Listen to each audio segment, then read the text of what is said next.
Hola, buenos días. Muchas gracias por contar con un nutricionista, ya que somos una parte muy importante dentro del tratamiento junto con los fármacos y muchas veces pues pasa de puntillas nuestro trabajo y el paciente tiene un poco de desconocimiento. Yo soy nutricionista clínico y estoy especializado en el paciente renal. Trabajo en Cardiosalus, que es una clínica de diferentes especialidades médicas, donde cubrimos los servicios de nutrición y colaboramos con la nefrología de General Risaca de Murcia. Y también muchas gracias a IRG por contar con nosotros. Bueno, primero para hablar de nutrición necesito hacer una pequeña introducción porque no sé de qué nivel partimos y necesito que entendamos lo mínimo para poder seguir explicando cosas. Luego quiero hablar un poquito de la composición de los alimentos, las necesidades que tiene el ser humano para nutrirse, luego hablar del funcionamiento en sí del riñón y además el metabolismo humano. No puedo dejar de nombrar las guías Kadoki 2020 porque es mi referencia donde yo parto para hacer las diferentes guías, las diferentes dietas que necesito hacer. Y luego también, pues, la importancia que tiene una correcta nutrición en la enfermedad renal crónica. Luego vamos a ver mi experiencia y unas conclusiones. Vale, para entender mínimamente la nutrición necesitamos saber que los seres humanos necesitamos tomar macronutrientes, que serían los hidratos de carbono, las proteínas y las grasas. Pero además también necesitamos unos micronutrientes, que serían las vitaminas y los minerales. Y además hidratarnos con agua y el conjunto de todas estas sustancias nos van a dar un equilibrio en la sangre para llegar a nutrir todas nuestras células. Y hay que tener en cuenta que hay factores que no podemos modificar dentro de nuestra salud y nuestro metabolismo y factores que sí que se pueden modificar. Entonces, nuestro metabolismo está condicionado por muchos factores. Yo los agrupo en 4 grandes pilares, que sería la genética, que por suerte hoy en día ya sabemos que es algo más modificable de lo que se pensaba hace unos años. Con la epigenética sabemos que el estilo de vida, la nutrición, puede hacer que una enfermedad se adelante o se retrase, por ejemplo. Y luego, pues la actividad física, el equilibrio emocional, si tienes un tratamiento, si duermes mejor, si duermes peor, son factores que el metabolismo no se trata solamente de lo que necesitamos, de las sustancias que necesitamos para alimentarnos, sino también de cómo es nuestro estilo de vida global. La composición de los alimentos es muy importante entenderla porque realmente estamos acostumbrados a ver unos alimentos con unos sabores, unos olores y unas texturas. Pero realmente en los laboratorios lo que hacemos es sacar bioquímicamente toda su composición. Entonces, por ejemplo, os he puesto la manzana, que es, normalmente casi todos los pacientes me vienen solamente comiendo manzanas porque es la recomendación muy de nefro. Entonces, lo que pues no podía faltar aquí. Entonces, lo que hemos hecho, lo que quiero enseñaros, que muchos, por lo menos de mis pacientes, no tienen ni idea, es que nosotros siempre analizamos en 100 gramos bueno, siempre se analiza la composición de alimentos en 100 gramos de alimento y entonces se extraen todas las sustancias bioquímicas, como vemos en la tabla, pues los macronutrientes y los micronutrientes. He extraído el potasio, el fósforo y el sodio y evidentemente pues tiene 99 miligramos de potasio y es una de las frutas más bajitas de potasio, por lo que es muy acertado que los nefrólogos no se pillen los dedos y os aconsejen tomar esta fruta.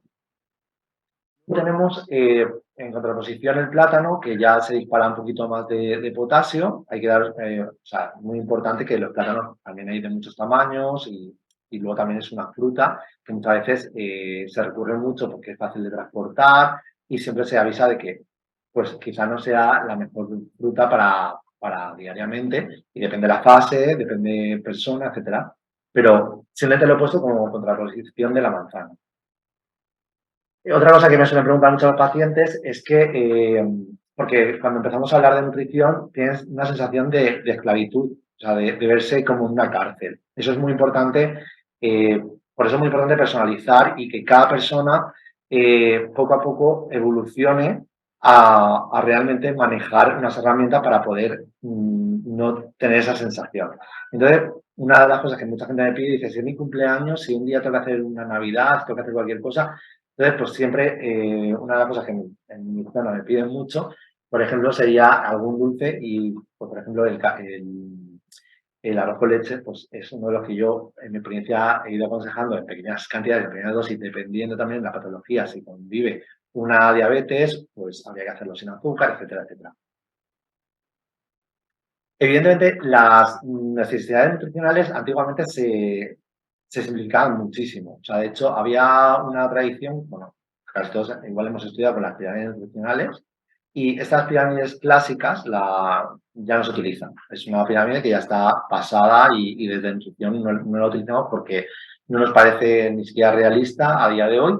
Y sí que me interesa que a partir de este concepto se han ido ideando muchos tipos de pirámides pues para enfermedad renal, para riesgo cardiovascular, etcétera. Aquí, por ejemplo, pongo un ejemplo de lo que sería el control del potasio, una pirámide que te dice los que menos potasio tienen serían en verde, amarillo nivel medio y rojo los que habría que huir. Y en la base, muy importante, sería el método de cocinado, ya que el lavar los alimentos y hacer, por ejemplo, la doble cocción, pues sería fundamental también para controlar el potasio. Generalmente, ahora mismo estoy hablando ahora mismo de población, ¿vale? O sea, estamos haciendo una valoración a nivel poblacional, pues los nutricionistas nos gusta mucho más utilizar el plato, por ejemplo, de Harvard, donde más o menos se equilibra una dieta donde existe la fruta y verdura mm, con también unos hidratos de carbono de calidad y una cantidad X de proteína, bajando la sal, un estilo de vida también lo contempla, y las necesidades nutricionales se deben de calcular, pues depende de fórmulas o según si hay una enfermedad, se aplicarían otro tipo que ahora veremos en la guía, no me voy a adelantar, pero vamos, en principio lo que quiero que sepáis es que hay unas necesidades nutricionales que se contempla todo, se contempla desde la edad, si hay patología y las necesidades que vamos teniendo.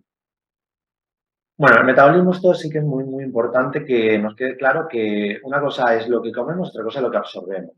Por lo tanto, la salud intestinal es básica porque realmente pueden existir muchos problemas, cada día más tenemos muchos problemas de trastorno digestivo y bueno, la microbiota está cada día a la orden del día porque se sabe que va a tener mucha repercusión sobre nuestra salud y entonces lo que vamos absorbiendo llega a la sangre y la sangre serían las carreteras para llegar a alimentar las células.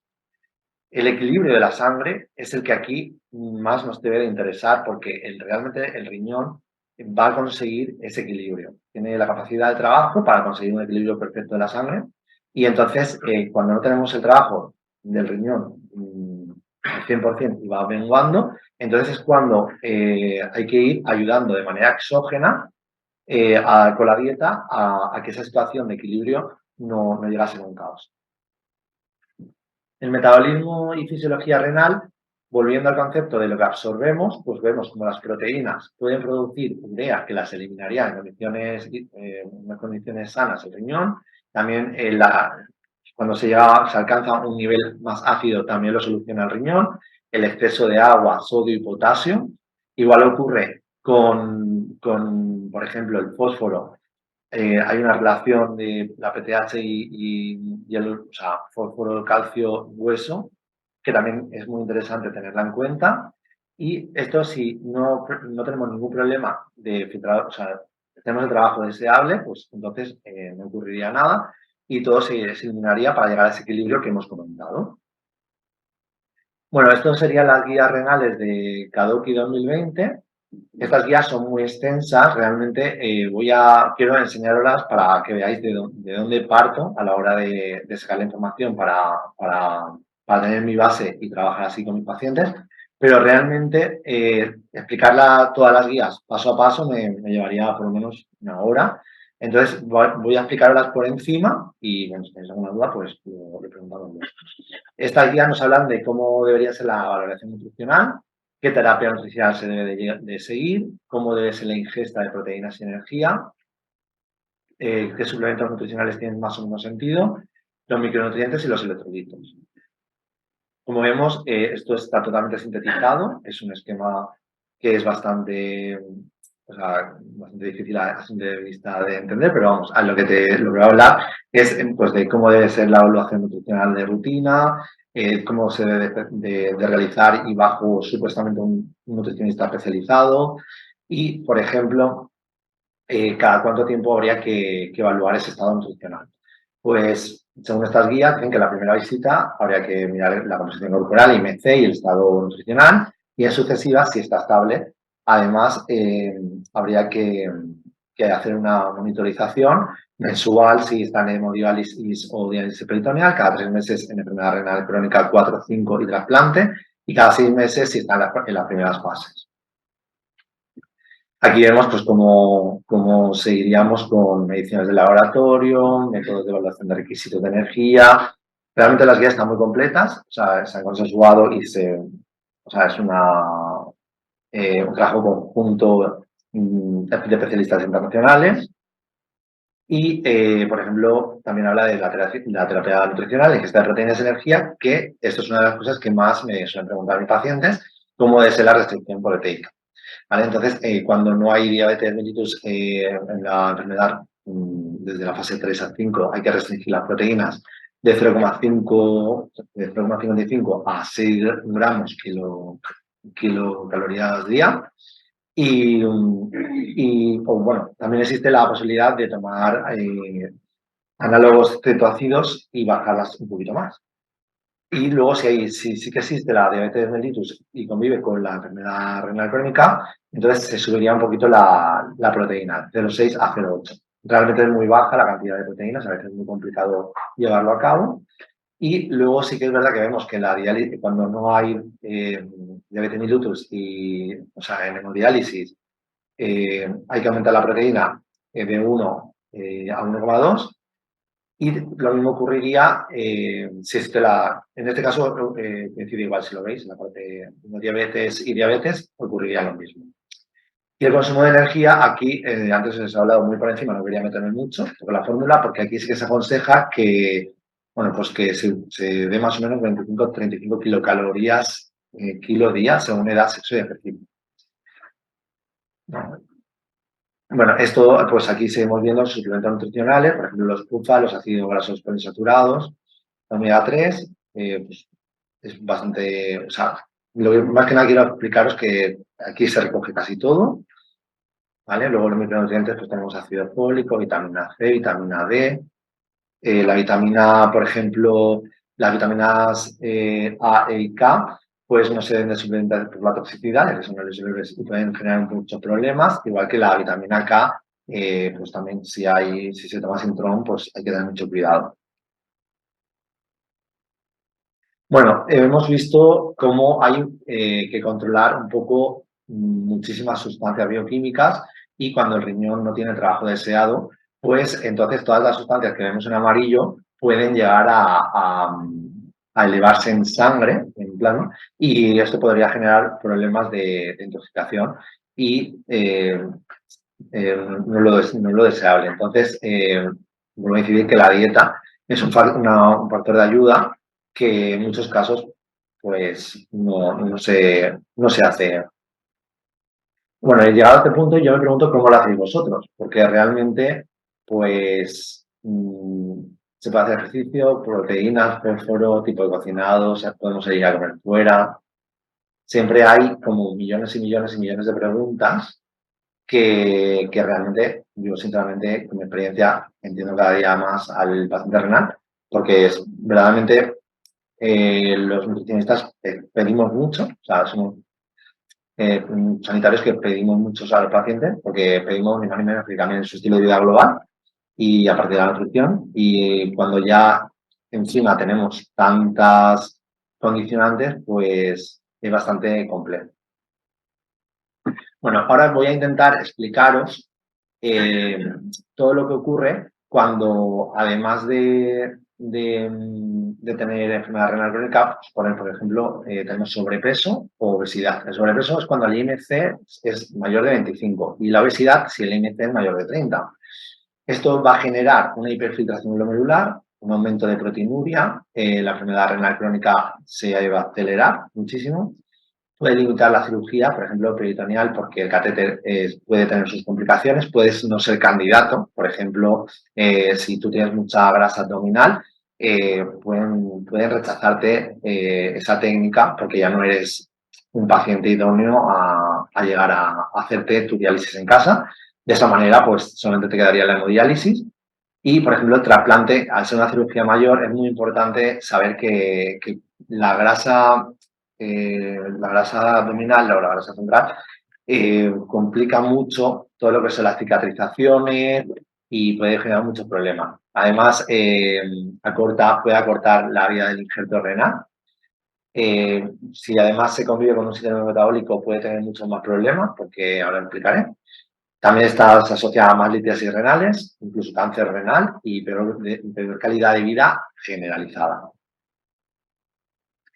Y ya hemos hablado del síndrome metabólico, lo voy a desglosar aquí. ¿Cuándo se considera un síndrome metabólico? Pues sería cuando conviven diferentes factores de riesgo, como sería la hipertensión, por ejemplo, una diabetes, una obesidad abdominal, una dislipemia. Y cuando se aunan 3 factores de esto, se considera síndrome metabólico y esto genera un elevado riesgo cardiovascular.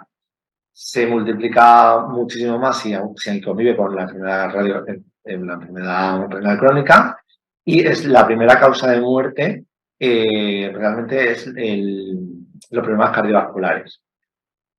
Curiosamente, en estas guías KDOQI 2022 de diabetes, vemos cómo la base de la pirámide no está en la farmacología, sino estaría el estilo de vida, donde la dieta, la actividad física, un normo peso, sería lo más importante para, por ejemplo, evitar llegar a la diabetes tipo 2. Y aquí sí que se incide mucho en realmente formar y educar a los pacientes en dietética. Yo por mi experiencia veo bueno, que a mí me llegan pacientes que realmente se lo han dicho, si se lo han dicho por encima, tienes que adelgazar, no como ni de qué manera, pero bueno, sí se dice, pero realmente no sé hasta qué punto está instaurado realmente ese tiempo de educación nutricional al paciente. Bueno, y ya una vez tenemos la enfermedad renal crónica, vamos a ver qué objetivos, por qué es tan importante hacer una dieta. O sea, porque muchos pacientes, cuando yo les explico todo lo que conlleva, me dicen, ¿pero tiene sentido o no tiene sentido? Yo creo que sí que tiene sentido y mi experiencia me ha dado que tiene mucho sentido. Porque cuando estamos o sea, cuando no hemos llegado a diálisis, en las fases anteriores a diálisis, podemos retrasar podemos retrasar el deterioro renal, o sea, el deterioro de la propia enfermedad. Y esto puede también evitar acúmulos de desecho en sangre, porque muchas veces los pacientes, cuando desconocen la dieta, todo lo que conlleva, llegan fiestas como por ejemplo Navidad, pues pueden existir muchos atracones y esto puede llevar a ingresos hospitalarios por un exceso de potasio, etc. Bueno, y también es muy importante estar bien nutrido. Evidentemente, en esta fase hay que ajustar muchísimo la dieta a unas necesidades muy individualizadas, según la evolución, bueno, según todo lo que hemos hablado. Y en hemodiálisis, pues evidentemente el riñón ya no tiene trabajo, o apenas no tiene trabajo, y ya no tiene sentido bajar esas proteínas. Por lo tanto, habría que volver a subir las proteínas, pero sí es verdad que entre sesiones, como la máquina no es perfecta porque al final te dializas X días a la semana, pues lo que vamos a hacer aquí es evitar acumular de nuevo desechos que podrían también generar una intoxicación. También es interesante no ganar peso entre las sesiones y compensar la pérdida de proteínas, como hemos dicho, porque habría que volver a tomar más proteínas y también estar bien nutrido. En la diálisis peritoneal también habría que volver a compensar el aporte de calorías y de proteínas del líquido de la diálisis. También pasaría lo mismo. Intentar no acumular muchos desechos en sangre, estar bien nutrido y también en este caso, ahí no lo pone, pero hay que tener muy en cuenta que los líquidos de diálisis depende la patología del paciente, pues por ejemplo los diabéticos, porque las sustancias que pueden llevar los líquidos pueden afectar también a su dieta global. Y en el trasplante, mucha gente, en mi experiencia al menos, cuando están trasplantados se sienten como que ya han superado la enfermedad. Hablo de mi experiencia que no tiene por qué ser la realidad ni nada, pero yo sí que me gusta recalcarlo porque mucha gente como que se olvida de todo. O sea, es como una fase que lo han pasado mal y entonces vuelven a comer de todo y bueno, está claro que el trasplante tenemos una serie de inmunosupresores que pueden subir, eh, pueden generarte más fácilmente una diabetes, puede subir peso. Entonces, realmente mantener un normo peso es importante porque un exceso de peso puede empeorar ese injerto y también hay que estar bien nutrido y sobre todo porque al final la nutrición y el estilo de vida global te va a ayudar a tu salud general. Bueno, mi experiencia sobre todo, puedo hablar que todo el sentido tiene porque mi experiencia ha sido gracias a que he tenido el soporte de la colaboración de los nefrólogos del Hospital Virgen de la Risaca de Murcia y han tenido sensibilidad por entender que los pacientes necesitaban mucha más información de la que ellos pueden dar. Y entonces hemos hecho como una colaboración, por así decirlo, público-privada, donde me están derivando muchos pacientes que están interesados por la nutrición y por lo menos en mi zona no hay muchos nutricionistas especializados en este tema y se pierden bastante. Entonces, pues la verdad es que poco a poco, gracias a ese trabajo combinado, hemos podido generar ya años de manejo. Luego, otra cosa que me suele pasar es el gran desconocimiento de la nutrición como herramienta terapéutica básica. Los pacientes me llegan con campanas de que le han dicho por lo de la manzana, lo de las proteínas, pero realmente no tienen unas herramientas que ellos mismos puedan automanejarse o que realmente puedan sentirse que están haciendo las cosas como realmente es lo que están sumando. Luego, algunos pacientes con poliquistosis renal, al tener problemas digestivos por los volúmenes que generan los quistes, pues tienen malas digestiones. Estas malas digestiones muchas veces les generan dificultad para dormir, muchas molestias y muchas veces se les aplica estrategias nutricionales personalizadas o un cambio de textura muchas veces y también mejoran. Luego, la adherencia del paciente es muy complicada pasar de blanco a negro, por lo que muchas veces hemos necesitado unas fases de transición para ir poco a poco cambiando ese estilo de vida y esa alimentación.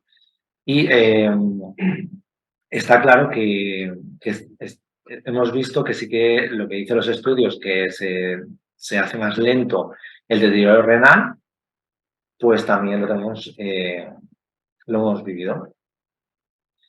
Bueno, otro tema que sí que quiero explicar aquí, porque a mí me preocupa mucho, es que he encontrado bastantes TCAs, que significa trastorno de conducta alimentaria, porque hay pacientes que cogen mucho miedo, cogen ganas de un lado y de otro, entonces piensan que todo les puede intoxicar y llegan un momento que no saben qué comer, porque claro, piensan que todo tiene, es verdad que si tú analizas en una composición de alimentos, casi todo lleva algo de potasio, y al no saber gestionarse, pues cogen mucho miedo y dejan de comer y al final es tan malo tener mucho peso como desnutrirte. De hecho, es un factor de mal pronóstico. Hemos visto menos edemas y también hemos visto que se disminuye el número de fármacos, sobre todo los antihipertensivos, ya que bajan de peso en muchos casos y sobre todo en épocas de verano, pues se notaban grandes cambios y las dosis bajan bastante. Por lo general se sienten mucho mejor y ha aumentado su calidad de vida y están mucho más tranquilos al poder resolver muchas veces dudas. Nosotros les damos un servicio que, que muchas veces es presencial o mixto o solamente online y tienen la posibilidad, pues, gente que cuando tiene un cambio o lo que sea, pues nos podemos ver vía, no hace falta ni siquiera que sea presente. Bueno, conclusiones. Si la nutrición es importante para mantener la salud, lo es más para sobrellevar una enfermedad. Luego, eh, las guías dan una alta evidencia de que la nutrición es fundamental como parte del tratamiento junto con los fármacos. No cabe duda que hay que personalizar la dieta al máximo para que eso realmente tenga una adherencia.